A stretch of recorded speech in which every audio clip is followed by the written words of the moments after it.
Tu pourrais entendre ce message et penser « Oui, c'est évident, c'est simple, c'est logique. » Et pourtant, si c'était réellement aussi facile, le monde serait rempli de personnes profondément alignées, sereines, cohérentes avec elles-mêmes. Or, ce n'est pas le cas. La vérité, c'est que le monde a énormément de choses à dire sur qui tu devrais être, comment tu devrais agir, ce que tu devrais vouloir et surtout, ce que tu devrais éviter de montrer. Être soi-même dans un environnement qui pousse constamment à la conformité n'est pas un acte banal, c'est un acte de résistance silencieuse. Ralph Waldo Emerson l'a exprimé avec une clarté saisissante. Être soi-même dans un monde qui essaie constamment de faire de toi quelqu'un d'autre est la plus grande des réussites. Mais cette réussite ne se présente pas toujours sous la forme d'un combat frontal. Elle ne ressemble pas forcément à une grande décision dramatique ou à un moment spectaculaire. Bien souvent, elle se joue dans quelque chose de beaucoup plus discret, plus lent, plus insidieux, l'érosion subtile de notre identité. Ce n'est pas toujours le fait de porter un masque consciemment. C'est parfois simplement le fait de ne jamais s'arrêter pour regarder son reflet dans le miroir. De ne jamais prendre le temps de se demander « Qui suis-je vraiment ? Qu'est-ce qui compte pour moi ? Pourquoi est-ce que je fais ce que je fais ?» Quand nous perdons cette intentionnalité, nous cessons de diriger notre vie. Nous commençons à dériver. Et lorsque nous laissons le vent décider pour nous, il nous emmène rarement vers un endroit qui nous rend profondément heureux. Ce que je vais te raconter maintenant peut sembler insignifiant, presque banal. Et pourtant, je te demande d'être attentif, parce que parfois, les leçons les plus importantes ne se présentent pas sous la forme de grandes révélations. Elles apparaissent dans des détails minuscules, presque anodins, et ces détails deviennent des portails, des passerelles vers une compréhension beaucoup plus profonde de nous-mêmes. Pour moi, tout a commencé avec quelque chose d'aussi simple qu'un t-shirt noir. J'entrais dans une réunion de groupe, entouré de personnes incroyables, des gens venus du monde entier, des entrepreneurs, des créateurs, des leaders, tous engagés à aider les autres d'une manière ou d'une autre. L'énergie dans la pièce était forte, inspirante. Lorsque je suis entré dans la salle de conférence, j'ai immédiatement remarqué une chose. Tout le monde portait un costume, et c'était très bien ainsi. Sauf que moi, je n'en portais pas. Cela faisait longtemps que je n'avais plus travaillé de cette manière.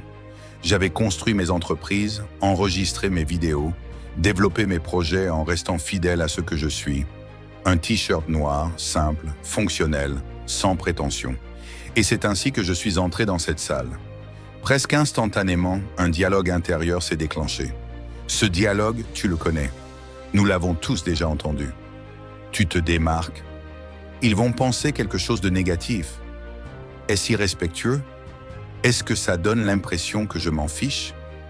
Ces pensées surgissent rapidement, automatiquement. Elles ne demandent pas la permission. Elles cherchent à nous ramener dans le rang, à nous rendre plus petits, plus discrets, plus acceptables. Ce jour-là, je suis reparti avec ces pensées en tête. Elles m'ont dérangé. Non pas parce qu'elles existaient, mais parce qu'elles avaient failli me faire douter de quelque chose qui, au fond, était profondément juste pour moi. Alors j'ai décidé de m'arrêter, de ne pas fuir ces pensées, de les examiner une par une. Et ce que j'ai découvert a changé ma manière de voir bien plus que ma façon de m'habiller. Premièrement, je me suis posé cette question simple. Et s'ils pensent qu'on a moins bien de moi parce que j'étais simplement moi-même? La réponse était claire. Si quelqu'un me respecte moins pour mon authenticité, alors ce problème lui appartient, pas à moi. Je préfère 1000 fois mener le combat difficile, de gagner le respect des gens en restant fidèle à moi-même, que d'obtenir une acceptation superficielle en me déguisant en quelqu'un que je ne suis pas. Deuxièmement, est-ce irrespectueux? Non, parce que j'étais heureux d'être là, fier d'être là, reconnaissant d'être là. Je respectais l'espace, les personnes, l'opportunité. Je le faisais simplement à ma manière. Et troisièmement, la conclusion la plus importante. Sois toujours toi-même. La manière dont tu te présentes au monde compte, mais pas parce qu'elle doit correspondre aux attentes des autres. Elle compte parce qu'elle doit correspondre à qui tu es réellement. Avoir le courage de vivre d'une manière cohérente avec son identité, ses valeurs et ce qui est important pour soi, voilà l'un des défis les plus difficiles de l'existence humaine. Pourquoi? Parce que le monde récompense souvent la conformité à court terme, Parce que se fondre dans la masse semble plus sûr. Parce que sortir du cadre attire les regards, les jugements, parfois les critiques. Mais voici la clé. Si nous sommes capables de saisir cette idée à travers quelque chose d'aussi trivial qu'un t-shirt noir dans une salle de conférence, alors nous pouvons l'appliquer à des domaines bien plus importants de la vie.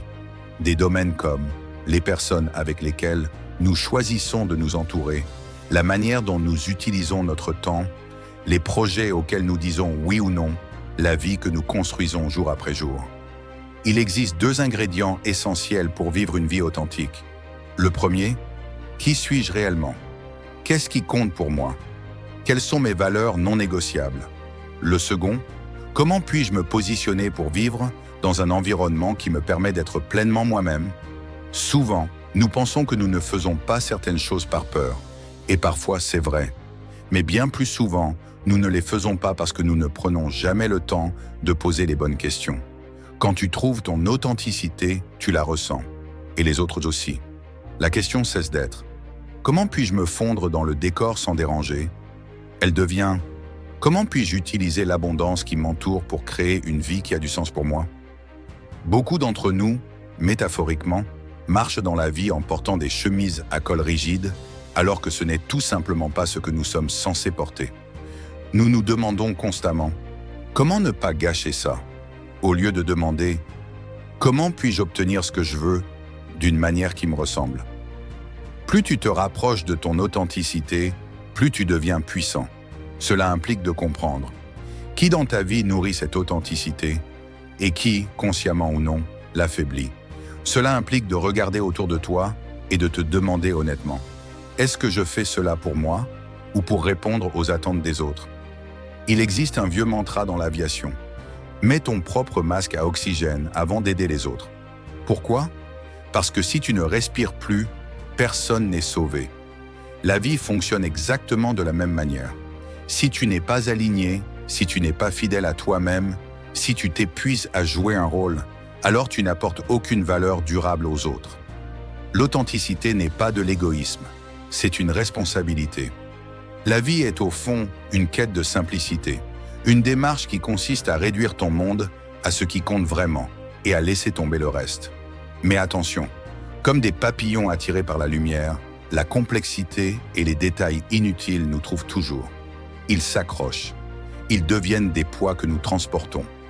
Notre cerveau reptilien nous murmure « Ne lâche pas ».